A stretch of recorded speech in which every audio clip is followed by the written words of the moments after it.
नमस्कार। बिहार स्वाभिमान आंदोलन की इस खास चर्चा में आज हमारे साथ बहुत दिग्गज है। हम कहें कि मीडिया जगत में अगर हम माने कि हमारे लिए और हमारी पीढ़ी और पीढ़ी के बाद के राव साहब जुड़े हैं। के विक्रम राव साहब आपको कहें तो हम लोगों के सामने में एक भीष्म पितामह की तरह, जो उस बरगद की तरह है कि उन्होंने पिछले 40-50 साल की राजनीतिक धरातल पे काम करते हुए राजनीति को इतने करीब से देखना, उसको करीब से समझना और उस बदलते हुए राजनीति पे नजर रखना, मुझे लगता है ऐसे कम ही जर्नलिस्ट हैं जो हम लोगों के बीच में हैं। तो मैं इस बात को कम से कम ये कह सकता हूँ कि हम लोग राव साहब को पढ़ के ही कम से कम बिहार, यूपी और नॉर्थ इंडिया की जो पॉलिटिक्स है, उसको समझ सोशल इक्वेशंस जो है उसको समझने की कोशिश की है जब कभी भी राव साहब को पढ़ने का मौका मिलता है। अनीता जी है, अनीता जी पिछले 25 साल से अगर मैं कहूँ कि टेलीविजन में एक नाम है। अनीता जी बहुत बड़े एंकर रहे हैं। अनीता अनीता जी फील्ड रिपोर्टिंग में भी वैसे ही अपनी एक पहचान बनाए हुए हैं। अभी भी मुझे लगता है कि इस यूपी के इलेक्शन में 1-2 महीने से एकदम जूझ रही थी। यूपी की अलग-अलग जगहों में और अलग-अलग रीजन में यही सोशल इश्यू जो है, सोशल इक्वेशंस जो है, सोशल इंजीनियरिंग जो है उसको समझने की कोशिश कर रही है। राजीव पांडे जी है, राजीव पांडे जी वैसे प्रोफेशनली सुप्रीम कोर्ट के लॉयर हैं, बीजेपी से जुड़े हुए हैं और लगभग सारे बड़े चैनल नेशनल मीडिया से लेके रीजनल मीडिया में वो जाते हैं, पैनल डिस्कशन में शामिल होते हैं और अपना व्यू रखते हैं। और उनका जो अपना कभी भी अपना एक विचार होता है वो एक मौलिक होता है। इसलिए मैं राजीव पांडे जी को हमेशा एक तारीफ करता हूँ कि इतनी कम उम्र में समाज को, देश को, राजनीतिक दिशा को, दशा को समझना, शायद मुझे लगता है कि इस उम्र के लोग नादानी करते हैं। तो हमारे बीच में जब राव साहब हैं तो मुझे लगता है कि हमें ज्यादा इस आज की राजनीति को समझाने और समझने का, इंट्रोडक्शन का बहुत ज्यादा ये टाइम नहीं खराब करना चाहिए। सीधी-सीधी बात है कि 5 राज्यों का चुनाव आपका नतीजा जो है हम लोगों के सामने में है। राजनीतिक बदलते हुए परिवेश के जो भी समीकरण के जो भी आकलन हुआ था, वो भी हम लोगों के सामने में है। रात-दिन जो टेलीविज़न पे बहस पिछले 3 महीने से चलती रही है, वो भी हमारे ज़हन में है और अब उसके बाद का जो बहस है, वो भी हमारे सामने में है। लेकिन हम आज जो हम लोग बैठे हुए हैं, बिहार स्वाभिमान आंदोलन की एक कोशिश होती है कि हम अपने व्यूअर्स को या हम अपने नई पीढ़ी को इस राजनीतिक दशा-दिशा में एक नई चीज़ बताएँ। और हम बिल्कुल एक नई चीज़ बताने के लिए कबीर के उस भूमि से, उस सामाजिक समीकरण को समझने की कोशिश करेंगे कि जात न पूछो साधु की। ये पिछले लगभग मैं कहूँ तो 1000 साल से देश में प्रचलित तो है कि जात न पूछो साधु की, लेकिन बगैर जात पूछे कभी कुछ हुआ नहीं है। मौजूदा इलेक्शन में इस जाति को कैसे सोसाइटी ने तोड़ा है, इस सामाजिक जो एक तरह से ये बना हुआ था इक्वेशन, उसको कैसे लगभग अब ढहाया गया है। यह सामाजिक समरसता का जो एक आंदोलन रहा है गांधी जी और अंबेडकर से लेके और अब तक में, वो सामाजिक समरसता किस तरह से फिट बैठ रही है, इन सारी चीजों को हम अपनी ये चर्चा में लाएंगे। चर्चा में लाएंगे कि हिंदुत्व और हिंदुत्व को लेकर चाहे जो बहस होती रही हो, लेकिन इस दौर में हिंदुत्व ने जिस तरह से समाज के अलग-अलग मठों और अलग-अलग जो विचारधारा आस्थाएं हैं, उनको अपने करीब में और उनको अपने करीब से सामने समझने और उनको इस फोल्ड में लाने की कोशिश की है। चाहे वो कबीर मठ हो, चाहे रविदास जी हो, चाहे स्वामीनारायण हो, चाहे जो भी संप्रदाय हो, अलग-अलग इसी हिंदुत्व के इस फोल्ड से अलग-अलग निकले हुए जो सामाजिक अलग-अलग धाराएं थी, भक्ति आंदोलन के समय से लेके और आज तक की परंपरा में, वो कैसे एक विचार को सामने में लाने की कोशिश की है। तो इन सारी चीज़ों पे हम चर्चा करेंगे, लेकिन पहले हम राव साहब के सामने आते हैं। राव साहब, आपने आज लिखा था कि ये एक आपने कहा था कि ये जो इलेक्शन का नतीजा है उसको आपने जलेबी से एक उदाहरण दिया था कि यूपी को इलेक्शन का जो आज का है उसमें आपने किसी अखबार में लिखा था। तो मैं किसी फेसबुक या सोशल मीडिया पे कहीं देख रहा था राव साहब का वर्ड के। राव साहब, मुझे लगता है कि इतना कॉम्प्लेक्स भी नहीं है जो चीजें सामने में आया है। जो 2 महीने से पहले से एक फिजा बढ़ रही थी, बीजेपी हो या फिर समाजवादी पार्टी हो या मायावती हो, सारे पॉलिटिकल पार्टी वही 30 साल पुरानी परंपरा को फिट करने में लगे हुए थे। उसी के हिसाब से जोड़गणित करने का कोशिश कर रहे थे कि किस सही कह कास्ट रहे को हैं। कहाँ फिट बैठाया जाए। लेकिन ये रिजल्ट जो आया है वो एक उलट है। ये उलट इस तरह से है कि लोगों ने कभी सोचा भी नहीं होगा कि ये सारे कास्ट इक्वेशन सपा के या छोटे-छोटे जो दल हैं, जातीय पार्टी है, उनके सारे दलों के ये समीकरण इस बार खत्म हो जाएँगे। इसके पीछे ही क्या एक सामाजिक आंदोलन का या सामाजिक समरसता का या समाज में एक एक्सेप्टेंस बन रहा है धीरे-धीरे, क्या नतीजा आप देखते हैं? राव साहब? विनोद भाई, दोनों तरफों पे गौर करना पड़ेगा। ये सिर्फ एक तरफा विचार नहीं हो सकता है। जातियां टूटी हैं और कई दशकों बाद भारत में पहली बार एक साथ एक मत से एक विचार से हिंदुओं ने वोट दिया है। ये एक राष्ट्रीय उपलब्धि इस मायने में है कि जो जातियों से हम लोग बढ़ जाते थे, सनातनी लोग, वही खुल के दयानंद सरस्वती की बात अब हो रही है। अब लोग भेदभाव नहीं कर रहे हैं, लेकिन मैंने जो घुमावदार लिखा उसका यही मकसद था। पहली बार 1946 के बाद भारत के मुसलमानों ने एक मुश्त एकजुट होकर एक पार्टी को वोट दिया है एक निशाने पर। ये अच्छी बात नहीं है। एक तरफ सकारात्मक रूप से जातियां टूटना तो स्वागत योग्य है, लेकिन धर्म के नाम पर जुड़ के ऐसा करना, ये फिर मोहम्मद अली जिन्ना वाली बात हो जाती है जो मुस्लिम लीग उसने बनाई थी। तो मैंने इसी का जिक्र किया कि मुझे पूरा याद है, एक राजनीति शास्त्र का छात्र होने के नाते धर्म के नाम पर एकजुट होना ये बड़ा अच्छा नहीं है, स्वास्थ्यवर्धक नहीं है। ये जाति तोड़ना ठीक है, मानवीय है। आप कौन होते हैं जातियों के आधार पर, जन्म के आधार पर मानव मानव के बीच अंतर करने का? धर्म के आधार पर हो सकता है। यही यही पूरा आंदोलन आर्य समाज का यही था कि क्यों तय हो भाई, वो तो मुसलमानों को स्वीकार करते शुद्धि आंदोलन से, वो तो धर्म वालों को ही स्वीकार कर रहे थे। विनोद साहब, लेकिन मैं इससे अलग ये देख रहा हूँ कि क्या ये जो सामाजिक समीकरण को बैठाने की एक जिद थी, या यूपी में जो इस तरह की छोटी-छोटी पार्टियां जो जाति के नाम पे एक अपने को एक अलग-अलग एक फोल्ड में बना लिए थे। जैसे आज आप देखेंगे कि पाकिस्तान में हम कहते हैं कि कोई रिलीजन बेस्ड एक पाकिस्तान का एक आधार बना है, वो इस्लामिक स्टेट बना है, लेकिन ऐसा है नहीं। वहां भी अगर आप देखें तो सारे कुनबे जो हैं अलग-अलग फ्यूडल लॉर्ड्स के, राय साहब, जितना हमने पाकिस्तान को देखा समझा है करीब से, तो आज भी है। आज भी सारे फ्यूडल लॉर्ड्स जो है वो अपने लिए अलग-अलग कुनबे बनाए हुए हैं और उसमें एक रिलीजन को सिर्फ उसमें वो इकट्ठा किया, लेकिन जाति वहां भी वैसे ही कायम है। वहां भी उसी तरह से है कि आज आप देखें कि पूरे पाकिस्तान में रूल जो है वो उसी कुनबे का, उसी जमींदारों का, जिस कास्ट से आया हो, लेकिन उसी का चलता है। मैं दोबारा आता हूं, मैं अनीता जी से इसका एक्सपीरियंस लेता हूं कि अनीता जी इस फील्ड में ये यूपी के इलेक्शन में काफी घूम रही थी, मैं फेसबुक पे देख रहा था, और जो अनीता जी काफी गांव-गांव घूम रही थी। अनीता जी, ये जो सामाजिक समरसता का आपने जो देखा है यूपी में एक नई धारा, और वो जो नई धारा आपको दिखा है, क्या ये नई धारा समाज के व्यवहार में परिवर्तन से आया हुआ है, या वो सिर्फ इसलिए आया है कि सरकार जो है वो साधु की है और समाज में सबको एक जैसा देख रहा है?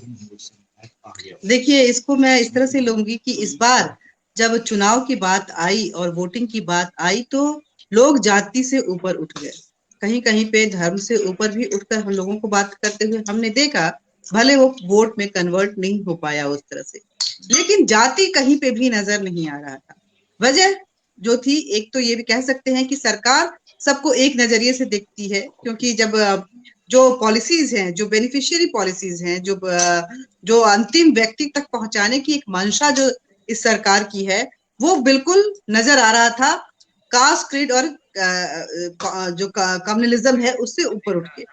दूसरी बात कि लोग जब लाभार्थी हो रहे थे, उनको जब वो फायदा पहुंच रहा था, तो उनको ऐसा लग रहा था कि सरकार ने मेरे साथ जस्टिस की है, या ऐसे में अगर हम जातियों में बढ़ते हैं तो कहीं ना कहीं हम उनके साथ अन्याय करेंगे। ये हमने जब लोगों से बात की तो उनकी बातों में भी नजर आ रहा था। कहीं कहीं पे तो लोग खुलकर बोल रहे थे कि हम नमक हरामी ना करब, कहे कि हमके वो फायदा पहुंचा ले बारन, हमारा बहुत ख्याल रख ले बारन। तो ये उनकी बात कर रही हूँ जिनको हम दलित बोलते हैं, जिनको जाटव बोलते हैं, जिनको खटिंग बोलते हैं और इन नामों से पुकारते हैं। ये वो लोग थे जो ये बातें कर रहे थे।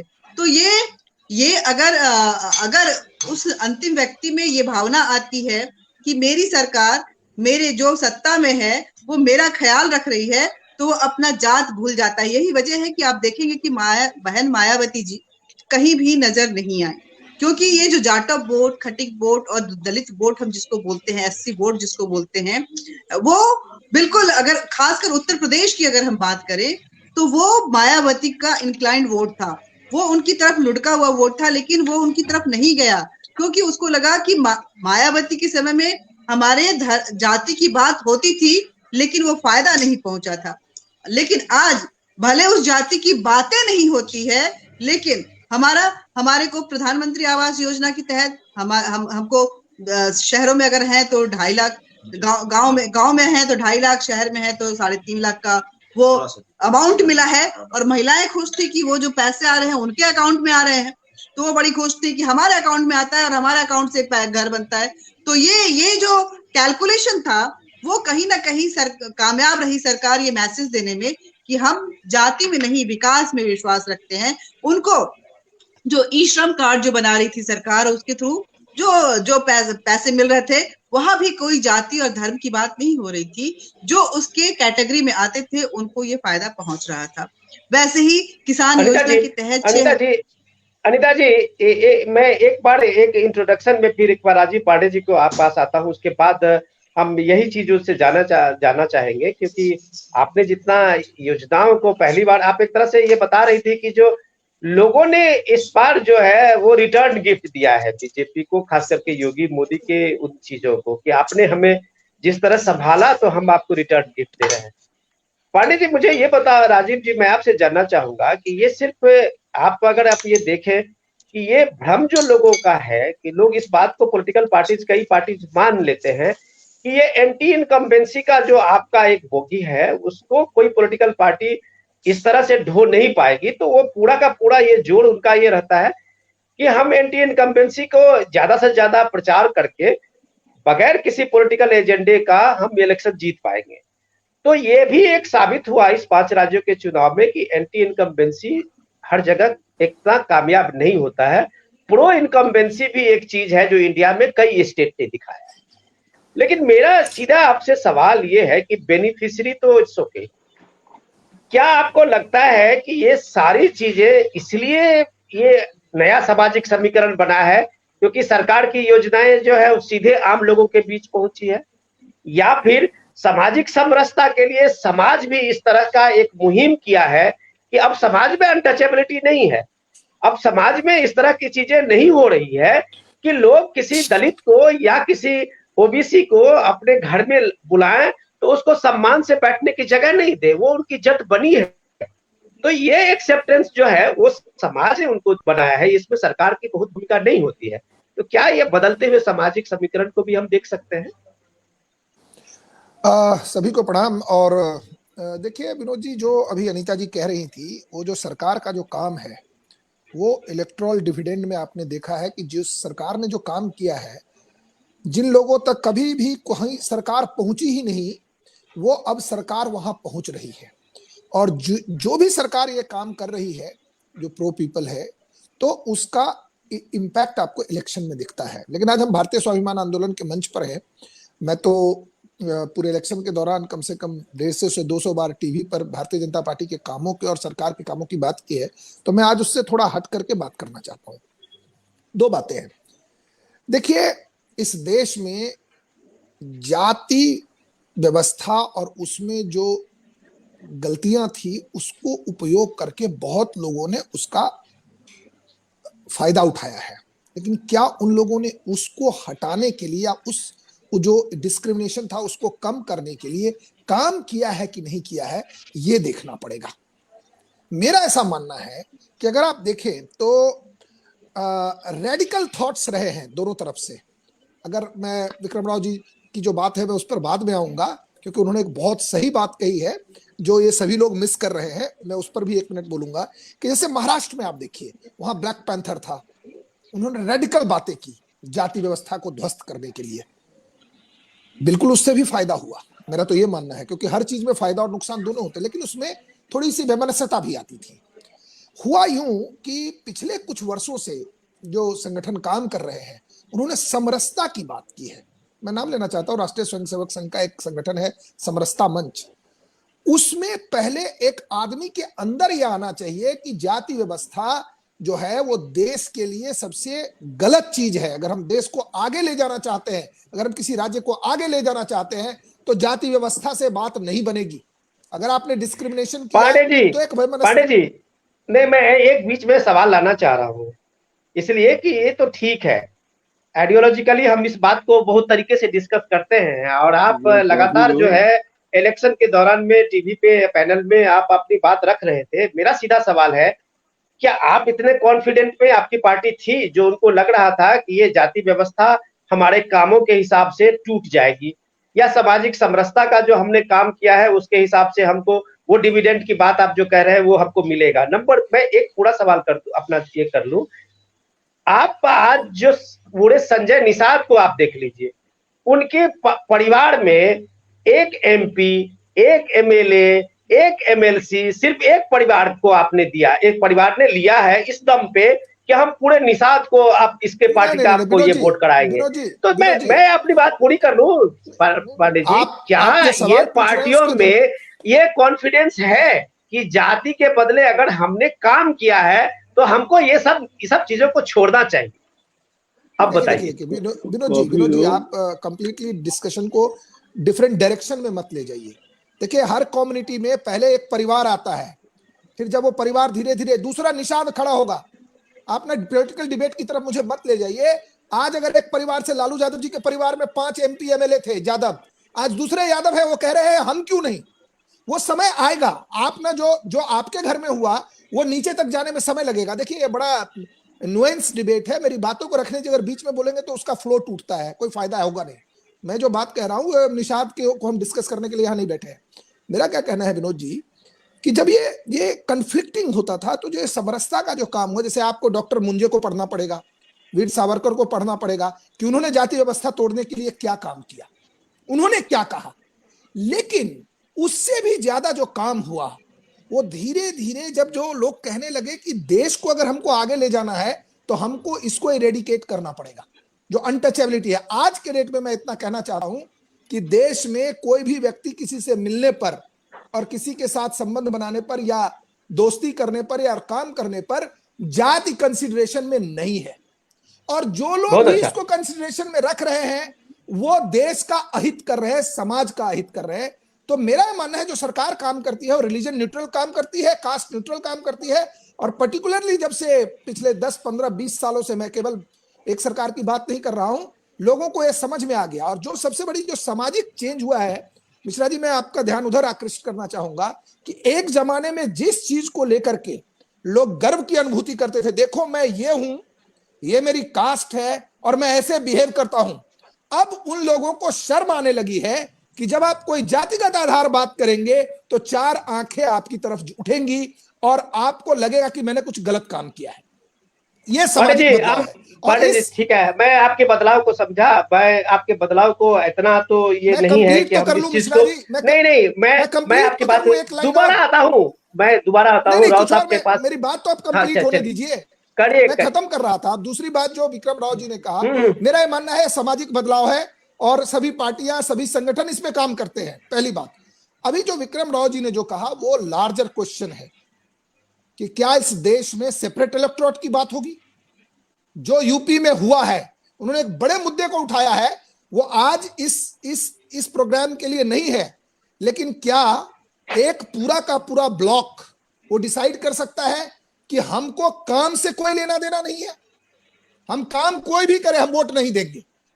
जो राव जी जिस तरफ से इशारा कर रहे हैं वो एक बहुत बड़ी बात है, और उसके लिए तो मैं आपसे रिक्वेस्ट करूंगा कि इस विषय पर एक अलग से आपको प्रोग्राम होना चाहिए कि क्या एक पूरा का पूरा ब्लॉक तय जो ग्रुप है वो तय कर रहा है कि मुझे एक पार्टी को वोट नहीं देना है। राजीव जी, आप ये राव साहब जो बात कर रहे हैं उसके भुक्तभोगी बिहार पिछले 30 साल से है। बिल्कुल, अगर ये पूरा का पूरा ब्लॉक जो है आरजेडी को इतना इंश्योर किया हुआ है कि हम आपके साथ हैं, तो आरजेडी को ये बात को कुछ ऐसा नया आइडिया लाने के लिए, डेवलपमेंट के लिए उसके पास क्या जरूरत है? उसको नया लीडरशिप बनाने की क्या जरूरत है? उसको अगर पता है अखिलेश को कि हमारे पास इतना वोट का ब्लॉक है, तो फिर अखिलेश का जो तेवर है वो तो वैसा ही रहेगा। उसको क्या नया डेवलपमेंट की चर्चा करनी है?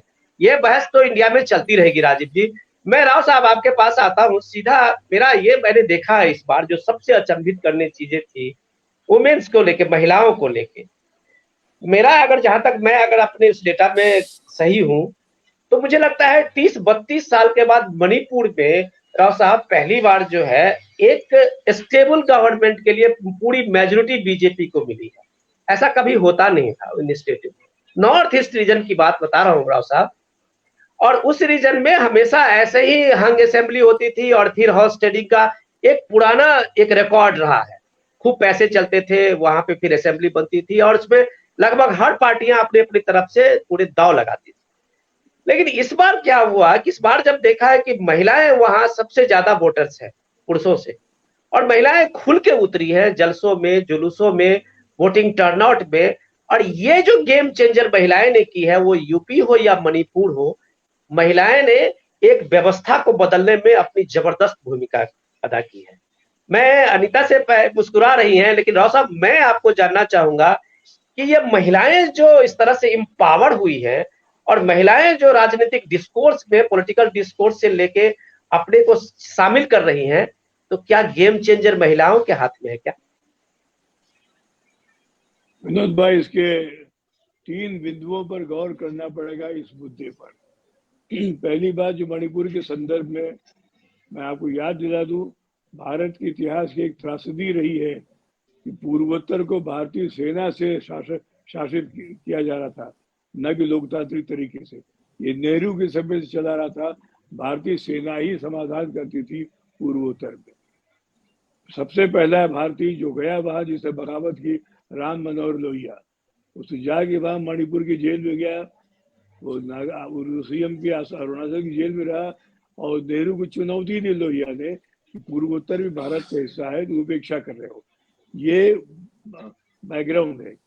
मैं कुछ, आप तो इतिहास भी जानते हैं, मैं आपसे पूछा जाता हूँ, क्यों मणिपुर के लोग भारत का विरोध करते रहे पिछले 6 दशकों से?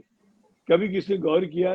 वेरियर एलिमिन हुए एंथ्रोपोलॉजिस्ट, उन्होंने थोड़ा स्टडी किया पूर्वोत्तर के बारे में, लेकिन क्यों नहीं भारत के लोगों ने गौर किया इस बारे में? मणिपुर अर्जुन की ससुराल थी, अर्जुन की बीबी पांडव की वहीं से आई थी, मणिपुर से।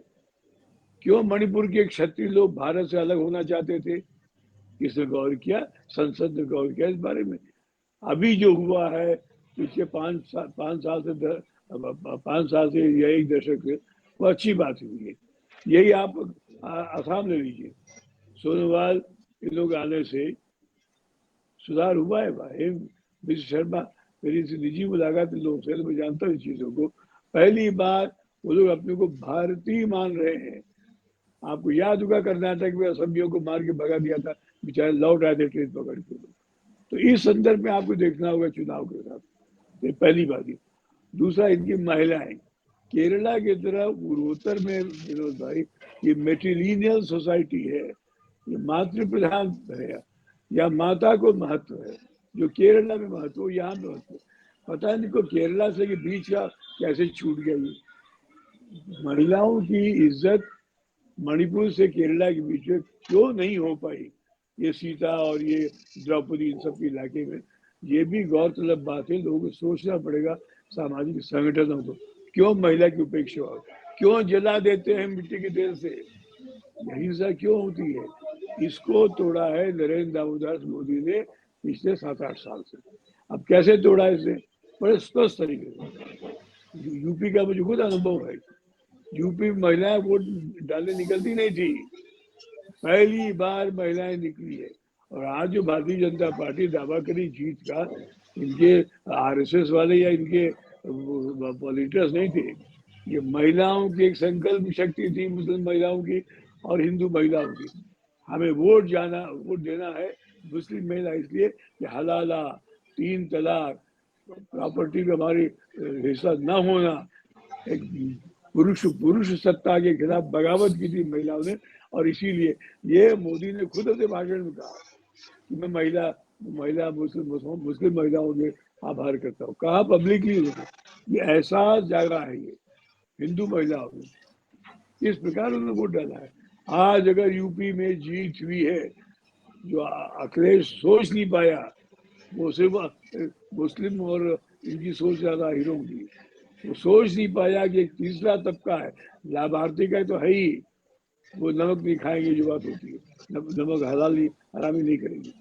लेकिन महिलाओं का वोट, कभी कोई विश्लेषण हो आप कीजिए तो महिला और ये लाभार्थी, इन दोनों ने रूपरेखा बदल दी, पूरी आयाम बदल दिए वोटिंग के।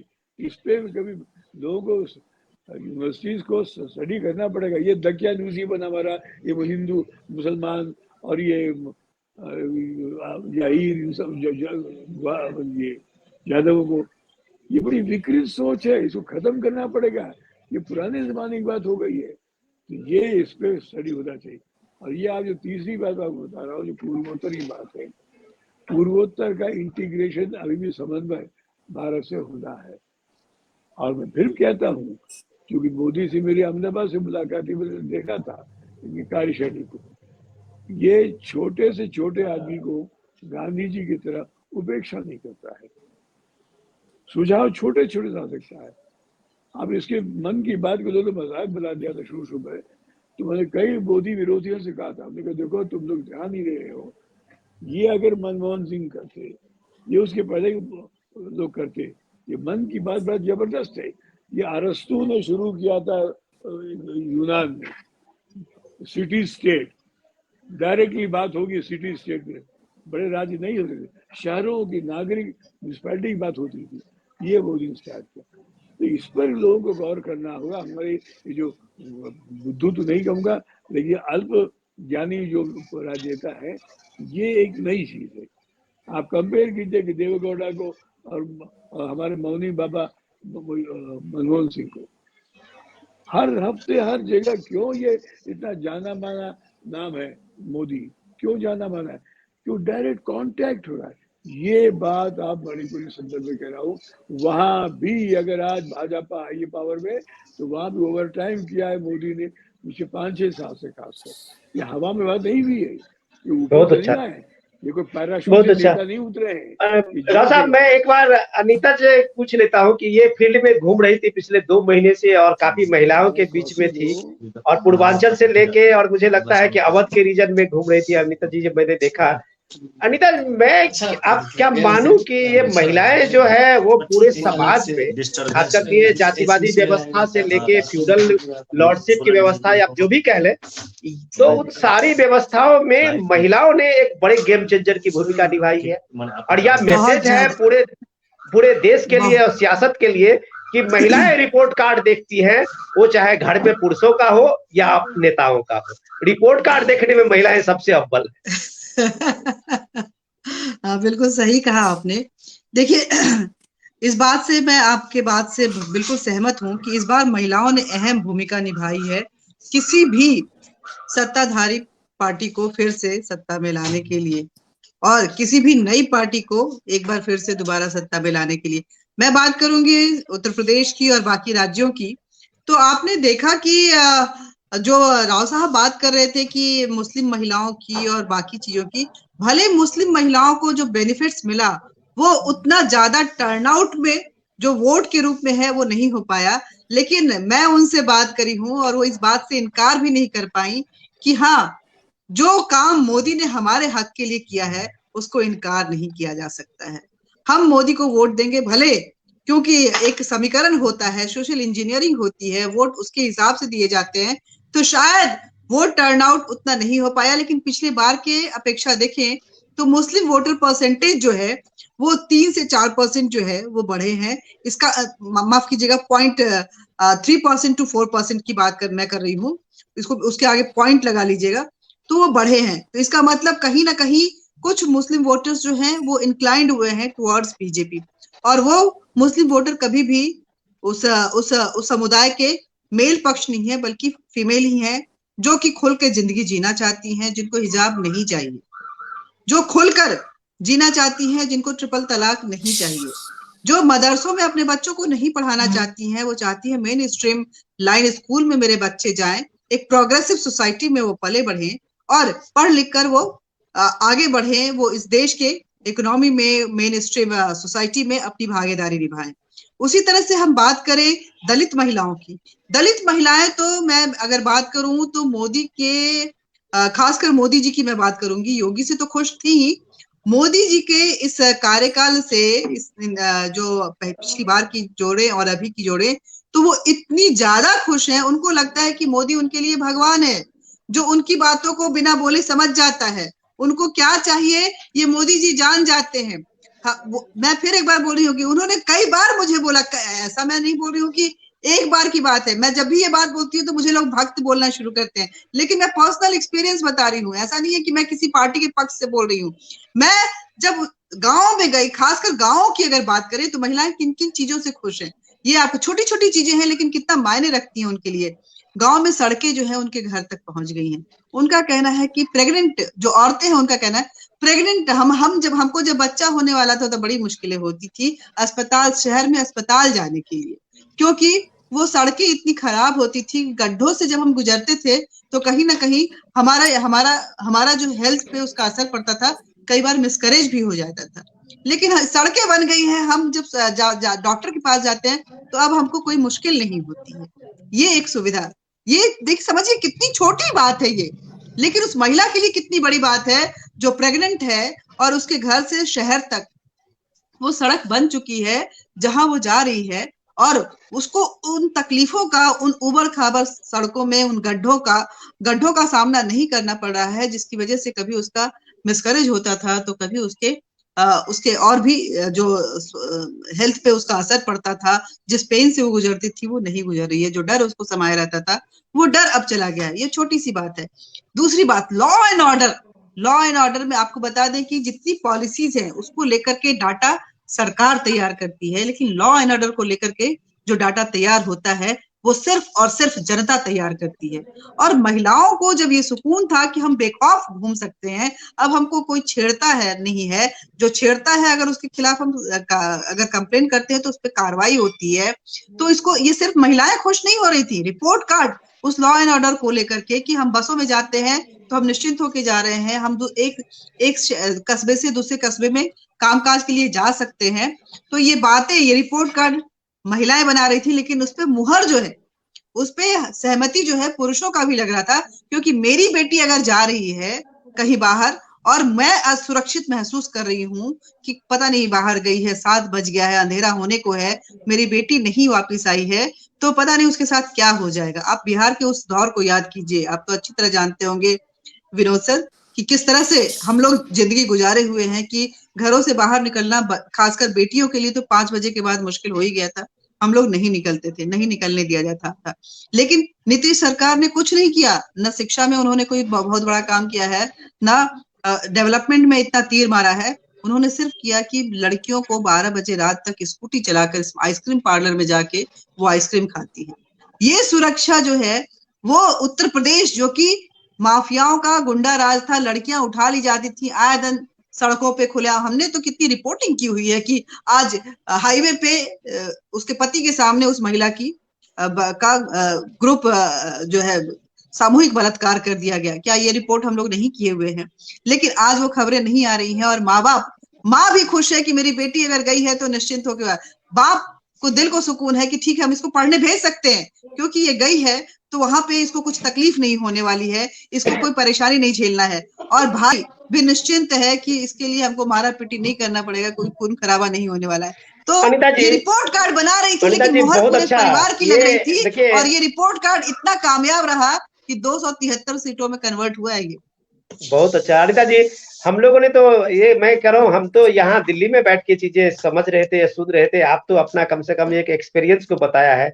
ये एक तरह से आप कहेंगे एक लाइव अपना एक्सपीरियंस है जिसको आपने लाइव किया है यहाँ। जी जी बिल्कुल। मैं राजीव जी से पूछ रहा हूँ कि राजीव जी ने बहुत तरीके से इस चीजों को, यूपी के इलेक्शन को करीब से देखा, जो अनिता जी ने सवाल उठाया था कि राजीव जी पिछले, आज मैं एक सुन रहा था राजभर जी का, वो किसी को इंटरव्यू दे रहे थे किसी चैनल पे, तो उन्होंने कहा कि ये जो चीजें हुई है वो कोई अनहोनी नहीं हुई है, वो पहला फर्स्ट फेज के चुनाव के मतदान के बाद ही समझ गए थे कि हम लोगों के हक में हवा नहीं है।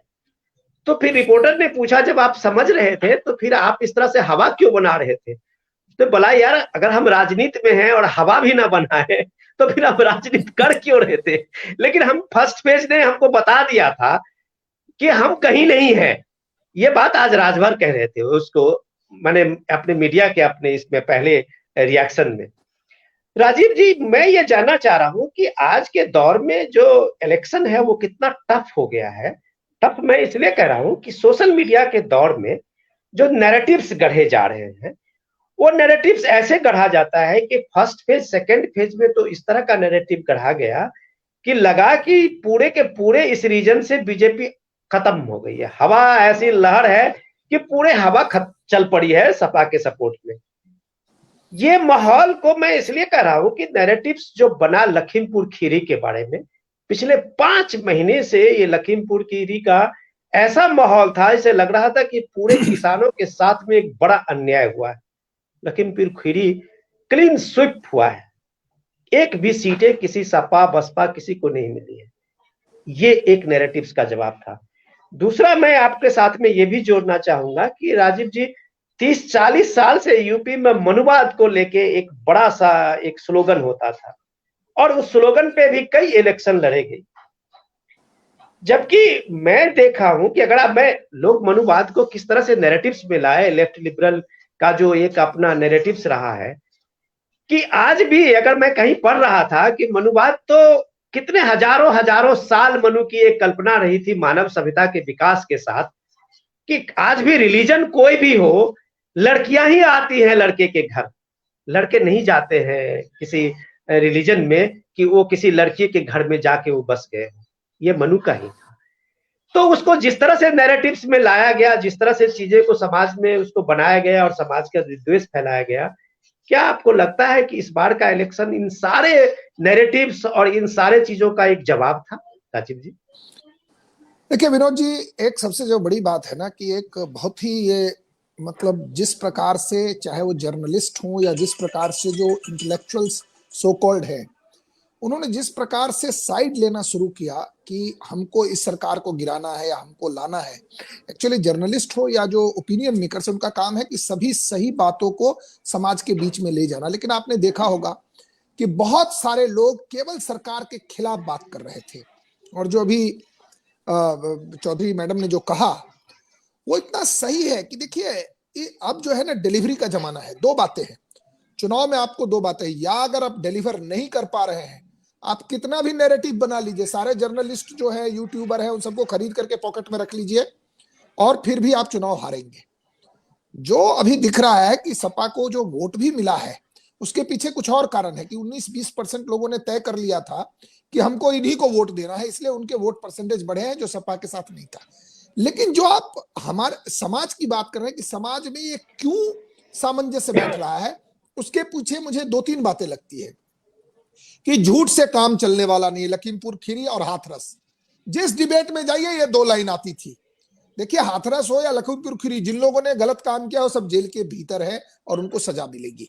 लेकिन जो अभी चौधरी जी कह रही थी कि भाई अब घटना ये तो आती नहीं है, ये जो सहारनपुर से लेकर के जो एरिया था वेस्टर्न यूपी का, यहां आए दिन ये घटना आती थी कि उठा लिया। ग्रेटर नोएडा में मैं कई बार, मतलब सैकड़ों बार रुकता था।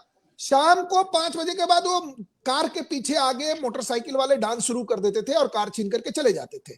योगी जी ने सब शांत कर दिया। मेरा एक कहना है कि समाज में जो हम लोगों को एक राजनीतिक तरीके से और दूसरा सामाजिक तरीके से हमको आगे बढ़ना पड़ेगा, और इसके पीछे एक जो बहुत बड़ा तथ्य है वो लिबरलाइजेशन का भी है। आप अगर आज लिबरलाइजेशन से एक बहुत बड़ा फायदा हुआ कि लोग प्रॉफिट के लिए भी अगर काम कर रहे हैं, इथिकल प्रॉफिट के लिए, तो वो जाति और समाज को देख के नहीं करते कि मुझे ये बिजनेस करना है। ये जो फ्यूडलिज्म है वो ज्यादातर वहां आता है जहां एक सिस्टम है। ये जो लिबरलाइजेशन है उसने पूरे के पूरे सिस्टम को भी ध्वस्त कर दिया, जो सिस्टम चल रहा था। अगर आप देखिए जो एक अभी चैम्बर ऑफ कॉमर्स है, दलितों का एक चैम्बर ऑफ कॉमर्स है, उसके अध्यक्ष थे चंद्रभान जी। मैं उनको सुनता था आज से 7-8 साल पहले। वो कहते थे कि जब तक हमारे लोग आकर के बिजनेस करेंगे। जब आपके पास आज जॉब है, आप बिजनेस जॉब दे रहे हैं, तो कोई आदमी जॉब लेने से थोड़ी मना कर रहा है। तो ये ऊपर नीचे हो रहा है। पॉलिटिशियंस जो काम कर रहे हैं वो डिलीवरी तो करना पड़ेगा। जो भी आपने बात कही है, अब वो अंकित है। अगर आप ये नहीं कह सकते 5 साल के बाद मैंने ये कहा, मैं नहीं कर रहा हूं, लोगों, और फेक नैरेटिव आप जितना चला लीजिए। विनोद जी आपने सही कहा कि लगता था फर्स्ट फेज और सेकंड फेज में तो भारतीय जनता पार्टी 10 सीट नहीं जीत पा रही है। हमारे पास अपने सोर्सेस थे, तो हमें पता था कि हम चुनाव में जनता का समर्थन है, क्योंकि मोदी जी और योगी जी का काम है। समाज के रूप में हमको एक बात करनी चाहिए, हम सभी व्यक्तियों की, कि हमारे आसपास अगर आपको कहीं भी दिखे कि कोई भी डिस्क्रिमिनेशन जातिगत है, हमको उसके खिलाफ उठना चाहिए, हमको उसके खिलाफ बात करनी चाहिए, और जो भी व्यक्ति उसको प्रमोट करने की कोशिश करे हमको उसको बाइकआउट करना चाहिए। पॉलिटिकल जो बातें हैं, और मैं बार बार आपको एक बात बता रहा हूं, इससे हमारा समाज, देखिए जहां पर फूले या डॉक्टर अगरकर जो महाराष्ट्र में थे, उन्होंने सबसे पहले इसके खिलाफ काम किया, तो ये आज डेवलपमेंट के इंडेक्स में देखिएगा तो उत्तर प्रदेश और बिहार से बहुत आगे है। अगर आप गुजरात में जाकर के देखिए तो वो बिजनेस करते हैं, वो जातिगत कोई बात करते ही नहीं है, उनको तो बिजनेस है, वो अपने बारे में सोचते हैं। जहां भी एक सिस्टम को आप पकड़ करके बैठेंगे और चाहेंगे कि नहीं ये इसी तरीके से चलेगा, वहां वो ज्यादा होता है, ऐसे मेरी समझ है। और मुझे लग रहा है कि धीरे धीरे ये टूट रहा है, और इसको तोड़ने के लिए कोई रेडिकल थॉट की जरूरत नहीं है, क्योंकि मैंने दोनों तरफ से आपको बताया कि पहले रेडिकल थॉट डॉक्टर मुंजे और वीर सावरकर जी ने दिया, इधर से ब्लैक पैंथर ने, लेकिन धीरे धीरे धीरे धीरे समाज उस हिसाब से चल रहा है, और उसमें एक लिबरलाइजेशन का बहुत बड़ा इंपैक्ट है। जब एक गांव से आता है व्यक्ति दिल्ली में काम करने के लिए, और किसी को अगर लगता है कि मुझे ये आदमी मेरे लिए सुटेबल है काम करने के लिए, मैंने एक रेस्टोरेंट खोला, तो मैं कोई आधार पर तो नौकरी दूंगा नहीं, मुझे तो अपना रेस्टोरेंट चलाना है। तो मुझे लगता है इन सब कारणों से, और डिस्ट्रिक्ट में जो अर्बनाइजेशन हुआ है, चाहे उत्तर प्रदेश हो या बिहार हो, ये अर्बनाइजेशन एक बहुत बड़ा इंपैक्ट डाल रहा है। लेकिन सब चीज को काउंटर करने के लिए कुछ लोग हैं जो इस देश में, मेरा मानना है कि डिलीवरी पे होना चाहिए, और ये धर्म के आधार पर जो कुछ लोग वोटिंग की बात कर रहे हो, सेपरेट इलेक्टोरेट की बात कर रहे हैं, जो राव साहब ने पहले ओपनिंग कमेंट में कहा है, वो अगर हमने नहीं इस विषय पर बात हुई, इसको रोका नहीं गया, तो इसके बड़े गंभीर परिणाम होंगे। धन्यवाद। राजीव जी, मैं राव साहब से लेता हूं एक जवाब। राव साहब, आपने अनीता जी को सुना, आपने राजीव जी को सुना, मुझे जो मेरा एक सवाल है उसी को मैं दोहरा रहा हूं कि इस बार का जो चुनाव में हमने देखा कि एक तरह से जो जर्नलिज्म एक तरह से टूरिज्म बन गया है।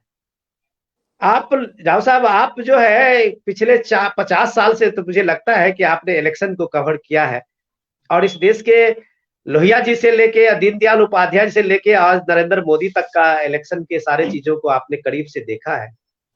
ये जो जर्नलिज्म का एक टूरिज्म बना है दौर में, कि लोग दिल्ली से निकले और 4-5 शहरों में घूमे, जहां जहां लगा के 4 लोगों से बात करके, कहीं चाय के, कहीं ढाबा पे बैठ के, और पूरे राजनीतिक समीक्षा को लेके दिल्ली आ गए, और लगातार हम लोगों को सुनाते रहे कि ये चेंज आ रहा है, इस तरह का परिवर्तन है, एकदम लहर है परिवर्तन के सपोर्ट में। लेकिन उसका रिजल्ट जब आता है तो एक अलग रिजल्ट आता है। लेकिन इससे हटके राव साहब, ये जो मीडिया में नैरेटिव्स का एक दौर था, जो नैरेटिव्स ने समाज को एक अलग अलग तरीके से बांटा था, कास्ट के हिसाब से, रिलीजन के हिसाब से, ये सारे चीजें। लेकिन ये जो पांडे जी कह रहे थे सामाजिक समरसता की, तो मुझे यूपी में देख के ये अच्छा लगा कि एक समाज में एक जमींदार, चाहे वो पंडित का हो, चाहे वो राजपूत का हो, या किसी कास्ट का हो, वो समाज में अकेला नहीं होता है, उसके साथ में कई जातियां होती है, जो उसकी खेती बाड़ी से लेके बटेदारी तक सारी जुड़ी होती है, और ये उसकी एक सामाजिक व्यवस्था के साथ में है। तो ये जो इसके खिलाफ में एक नैरेटिव्स होता है, जो वहां के परंपरा को एकदम एक तरीके से ध्वस्त करता है, और जब जनता सामने से रिजल्ट सुनाती है, तो वो फिर वो जर्नलिस्ट का कोई कोना नहीं मिलता है कि वो उसके अपने काउंटर में क्या जवाब दे। तो ये जो जर्नलिज्म एक टूरिज्म बना है, और वो एक तरह से ओपिनियन मेकर की भूमिका में आ गए हैं, ये कैसा अटपटा सा लगता है रोशन आपको?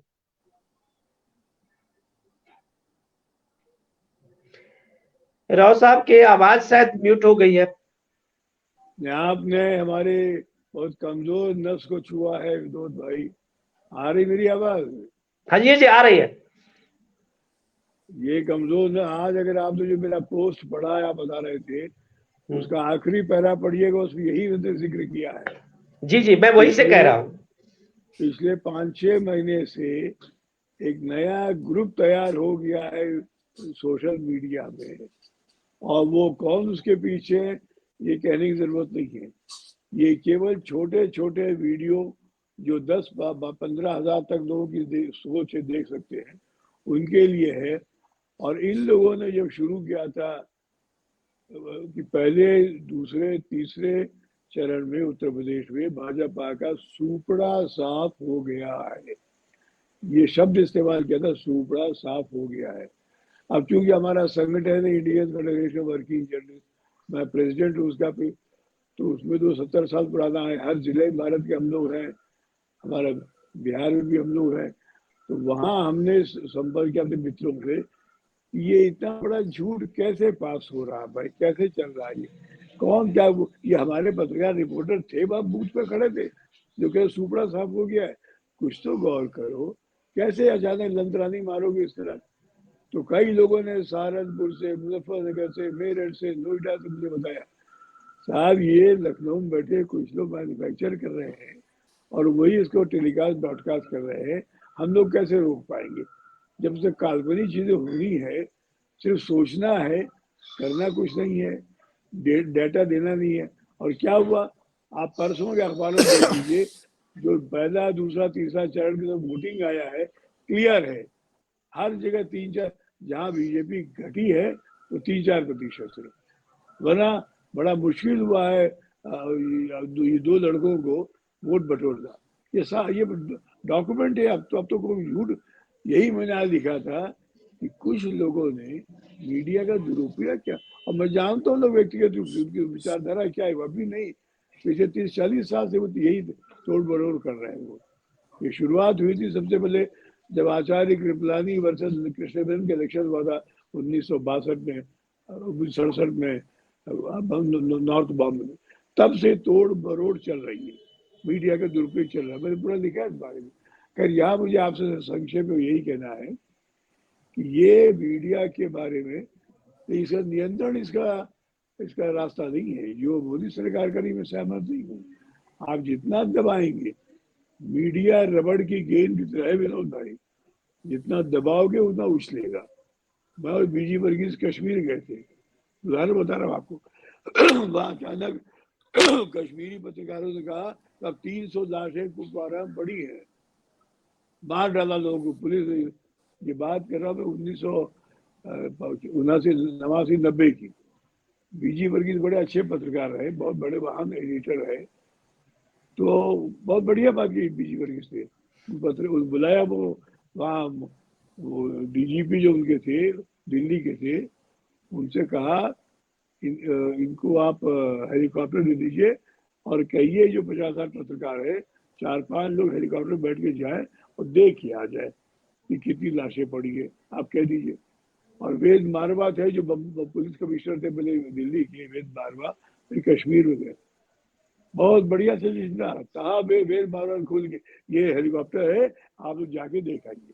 एक भी नहीं गया, अफवाह वही खत्म हो गई, अफवाह खत्म हो गई, क्योंकि उसने रबड़ को उछलने दिया, गेंद को रोका नहीं। ये बात अगर हर जगह हो जाए, सारे पुलिस थानों में, नई ट्रेनिंग, नया ओरिएंटेशन। बहुत अच्छा राव साहब, ये आपने तो पॉलिसी मेकर को एक मैसेज दिया है कि आपको काउंटर नैरेटिव्स को ये करना है, तो आपको मीडिया पे कोई आईटी एक्ट लगाने की जरूरत नहीं है, आपको काउंटर नैरेटिव तैयार करना पड़ेगा। बहुत शानदार बात आपने कही है, और समाज और व्यवस्था को एक बार और कहना चाहूंगा, ये दिलचस्प हो गया आप लोगों के लिए। एक पीएन राइटर साहब पारसी थे, डीआईजी थे वहाँ गुजरात में, वो मेरे इंटरोगेटर थे। मुझे 7 राज्यों की पुलिस बिहार मिला के परेशान करती थी जेल में इमरजेंसी के दौर में। तो वो आए पीएन राइटर, क्या आप टाइम्स ऑफ इंडिया करेस्पॉन्डेंट है, अच्छी खासी तनख्वाह है, 2 बच्चों के बाप है, आपको जरूरत क्या थी ये हीरो बनने की? आप क्यों इंदिरा गांधी की विरोध कर रहे हैं? सारा देश इंदिरा गांधी की पटरी पे आ गया, आप अकेले क्यों कर रहे हैं? मैंने सिर्फ एक बात कही, उधर ध्यान से सुनिएगा। मैंने उसका आप सब कौन सा अखबार पढ़ते हैं राइटर साहब? उनका फोर्स टाइम्स ऑफ इंडिया, उनका कल मेरा अखबार है। आप कितना मिनट लेते थे 25 जून 1975 को अखबार पढ़ने के लिए? उनका करीब 20 मिनट, फ्रंट पेज, संपादकीय पेज, स्पोर्ट्स पेज, 20 मिनट में लेता था अखबार पढ़ने में 25 जून के पहले। बता दिया पैदा भी नहीं हुए, 25 जून 75 की आप तारीख याद होती नहीं है। ये काला दिन था भारत के इतिहास में। इमरजेंसी आई थी उस बात, सेंसरशिप आ गई थी, हम लोग सब चपड़ासी बन गए थे। आकाशवाणी वाला बताता था क्या छापता है क्या नहीं छापता, सेंसरशिप हो गई थी। उस वक्त हमने पूछा राइटर साहब से आप कौन सा अखबार पढ़ते? उनका इतना 20 मिनट लेता था।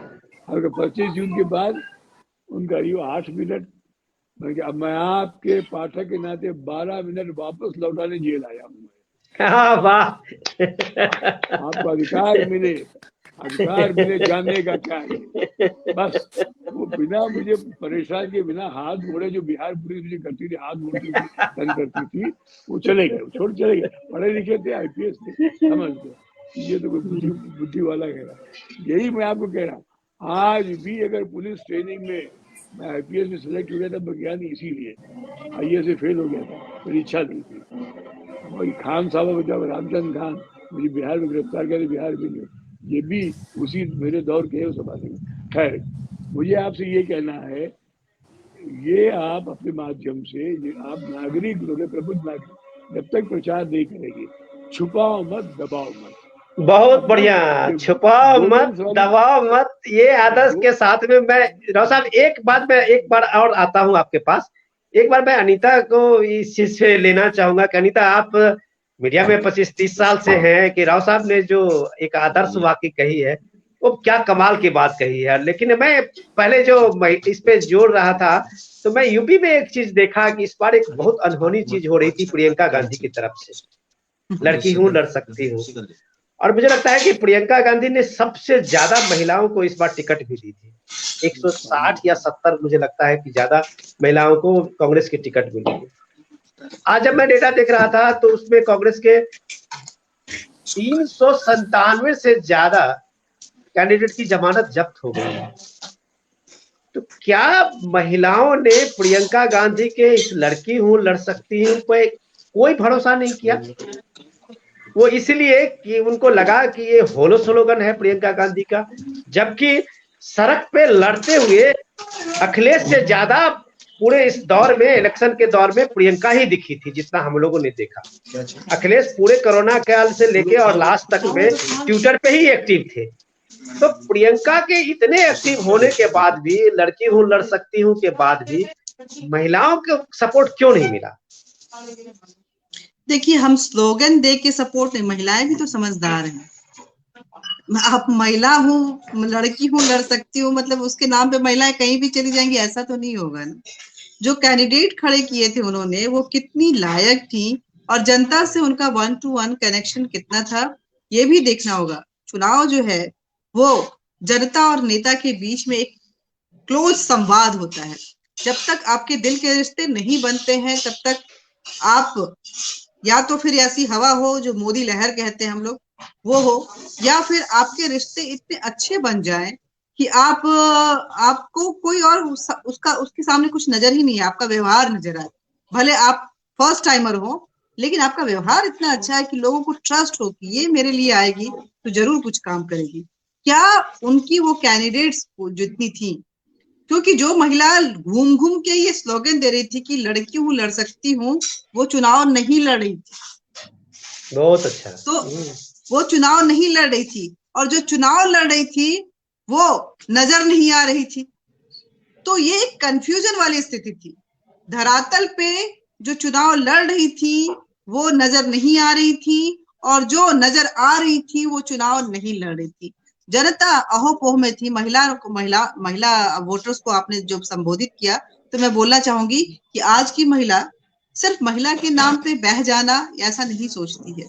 महिला जब वोट देने जाती है तो सोचती है कि मेरे लिए जो सरकार आएगी मेरे लिए कितनी सुविधाजनक होगी, मेरी कितनी बातें करेंगी, मेरी सुरक्षा के लिए कितना काम करेगी, और साथ ही मेरा परिवार इस सरकार से कितना सकुशल होगा, खुश होगा, और कितना सुरक्षित होगा। इन सारी चीजों को जब वो आंकती है, इसीलिए मैंने बोला कि सारी पॉलिसीज को भले सरकार डेटा में इधर उधर करके डाटा अपना जनता के सामने रख दे और कि हमने इतने लोगों को ये बांटा वो बांटा, लेकिन जब बात आती है लॉ एंड ऑर्डर और प्रशासन की, तो उसकी रिपोर्ट कार्ड जो है जनता बनाती है, और वो जनता सिर्फ महिला होती है जो तय करती है कि हाँ ये अच्छा का। नहीं तो आप अगर बहस कर रहे होंगे अपने घर में भी कि बड़ा अच्छा काम किया, ये कहाँ अच्छा काम किया, हम लोगों के लिए तो सड़क बना ही नहीं, कौन सा अच्छा काम किया कि हम निकले ही नहीं, कौन सा अच्छा काम किया कि हमारी बेटी जाती है तो वक्त छेड़ देता है उसको गुंडा लोग सड़क पे। तो जब तक वो आपको कन्विंस करती है कि नहीं अच्छा नहीं है ये, हम जाते हैं तो हमको सुविधा नहीं मिलती है, हम सुरक्षित महसूस नहीं करते हैं, तो वो जब बोलना शुरू करती है तो आप समझने लगते हैं कि हो सकता है कहीं ना कहीं कुछ गड़बड़ है, तो आपको भी मोटिवेट कर देती है कि हाँ अपना विचार सोचिए समझिए और उसके बाद विचार के बहुत अच्छा, वेरी गुड। बदल सकते। तो वो महिला जिसको अनीता जी, कनेक्ट होना था अनीता, वो नहीं कनेक्ट आज हो रही। हम लोग के पास टाइम इतना ही है, मैं चलते चलते एक सवाल लेके इसको वाइंड अप करूंगा कि राजीव जी, आज का जो दौर है उस दौर में एक बड़ा सा ये चीज आप देख रहे हैं कि एक फ्रीबी का एक बहुत बड़ा, एक आप कह सकते हैं कि एक दौर चल पड़ा है। आपकी सरकार ने भी खूब बांटा है गरीबों के बीच में और खूब देने का और आश्वासन दिया है। आपसे बढ़ चढ़ कर अखिलेश जी ने भी क्या क्या लगा कि सब कुछ एकदम जनता को फ्री में ही मिलेगा। केजरीवाल जी तो उससे आगे बढ़ के पूरे पंजाब को लग रहा है कि भारत का खजाना ही लुटाने वाले हैं, हर के अकाउंट में इतना पैसा जाएगा, हर को इतना ये मिलेगा, हर को इतना रोजगार मिलेगा, बिजली मिले फ्री, पानी फ्री, ये फ्री वो फ्री। जनता इस फ्री फ्री से मुझे नहीं लगता है कि कई बार औकता से जाती है कि भाई ये इतनी चीज सारी फ्री ही है, तो फिर ये मुझे बताओ कि फिर इस देश का अभी तक डेवलपमेंट इन 70 सालों में क्यों नहीं हुआ। तो पांडे जी, क्या ये पूरा का इलेक्शन एजेंडा ये फ्री से ही चलेगा? इस बार जब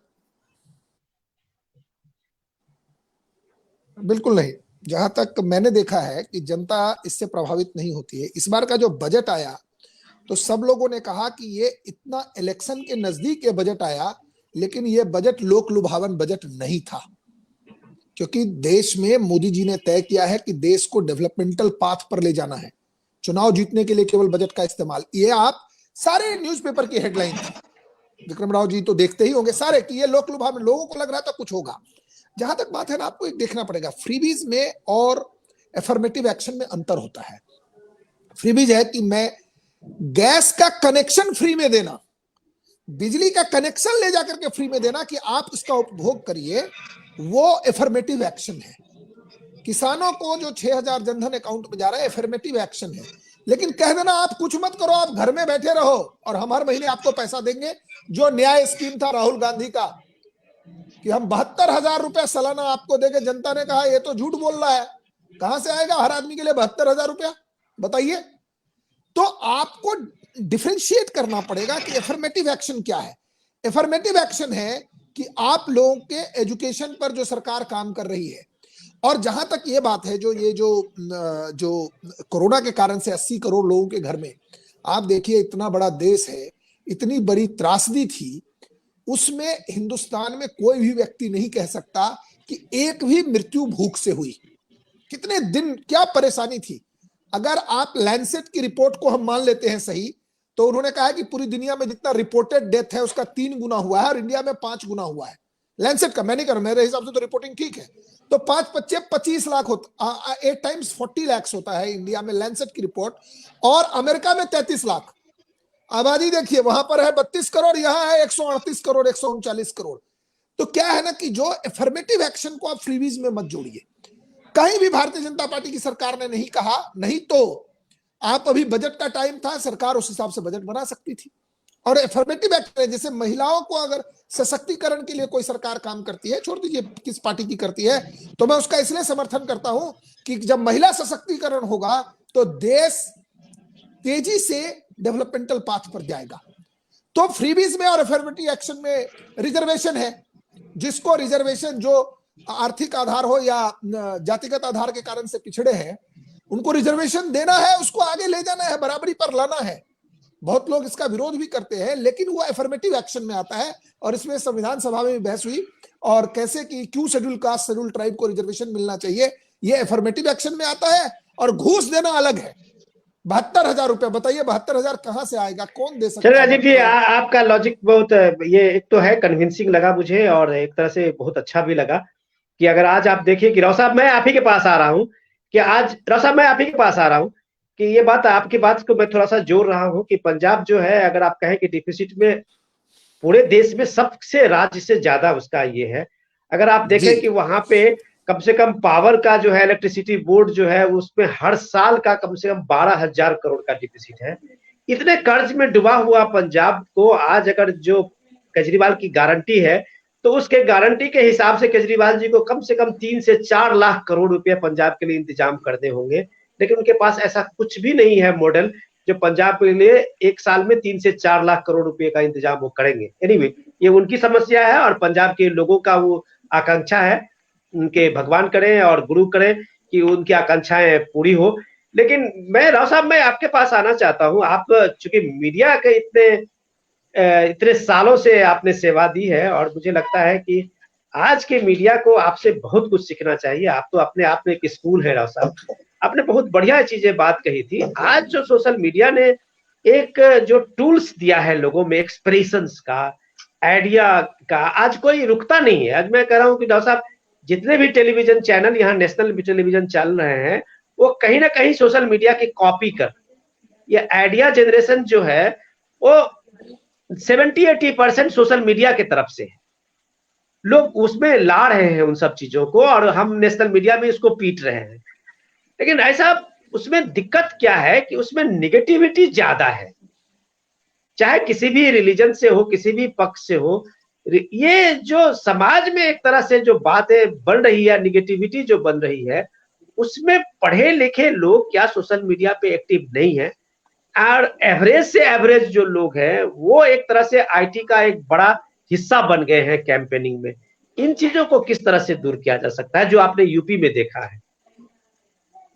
विनोद भाई, ये लोकशाही की कमजोरियों में ये भी खास है कि जब पहले तो ठीक है वर्णाश्रम धर्म था, विप्र लोग सब चलाते थे। अब तो जब, हालांकि मुझे तकलीफ होती कभी कभी अपनी जाति की वजह से, जब जाके अर्चक को हरिजन आदि अर्चक को देखता हूँ तिरुपति के मंदिर वगैरह में, तकलीफ होती है। यहाँ एक बात आपको याद करनी, बता दूं आपको, लॉर्ड एस्क्विथ थे इंग्लैंड के प्राइम मिनिस्टर।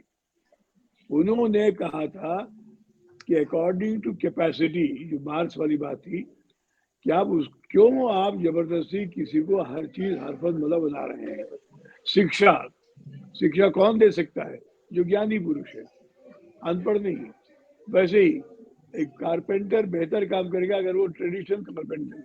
ये बेसिक चीज है। अब मीडिया बिल्कुल ओपन हो गया है एम्प्लॉयमेंट के लिए। न उसको व्याकरण पता है, न बर्तनी पता है, चले आ रहे जॉब रोजगार के हिसाब से। ये नुकसान हुआ है।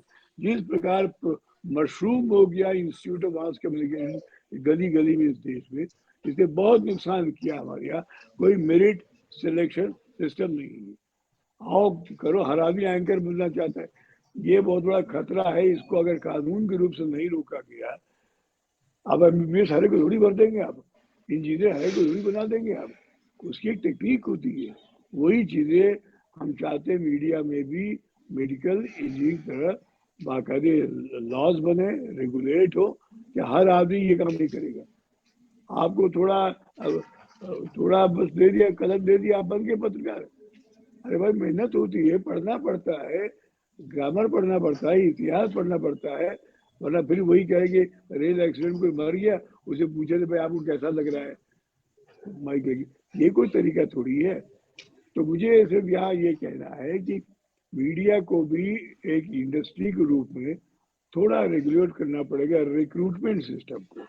जैसे हर आदमी सैनिक नहीं बनता है, उसके पैर ठीक होने चाहिए, स्वास्थ्य ठीक होना चाहिए, वही सोल्जर बन सकता है, बीमार भी नहीं। पत्रकार के लिए भी उसकी देखना पड़ेगा मानसिकता वगैरह वगैरह। ये हम लोग मांग करते रहे और सरकार से आशा भी है, क्या बनाइए हर एक को पत्रकार बनने की। आज हम लोगों ने आपका एक बात ये खत्म कर दूंगा। एक बात और, मैं बिहार में महिला के बारे में कह दूं, मेरा बचपन गुजरा है बोरिंग रोड में। मैं पढ़ता था गर्दनी बाग में, तो हमारे पिताजी सर्चलाइट के संपादक थे स्वर्गीय सी.के. रामाराव। मेरी बहनें पढ़ती थी वुमेन्स कॉलेज माउंट कैरमेल में। तो उस वक्त मुझे याद है सड़क पे निकलना दूभर था पटना में, हालांकि गर्दनी बाग से माउंट कैरमेल मुश्किल से आधा किलोमीटर 1 किलोमीटर था, लेकिन खतरा होता था उस वक्त। अब मैं जब जाता हूँ, जब भी बिहार में लेक्चर पे कहीं भी, पटना मुजफ्फरपुर, बड़ा अच्छा लगता है। वाकई में मुझे लगता है कि बिहार में सभ्यता आ गई है, जो कभी वैशाली में रही होगी एक जमाने में। बड़ा अच्छा लगा। Thank you. जस्ट एक लाइन में बोलना चाहता हूँ, बस एक लाइन। देखिए, यहाँ आप तीनों जर्नलिज्म के फील्ड में है, आप अपने लोगों के बीच में बात करिए कि कुछ पत्रकार जो अपने आप को एडिटर भी है, वो जा करके हिंदुओं के बीच पहला सवाल पूछते हैं, आपकी जाति क्या है।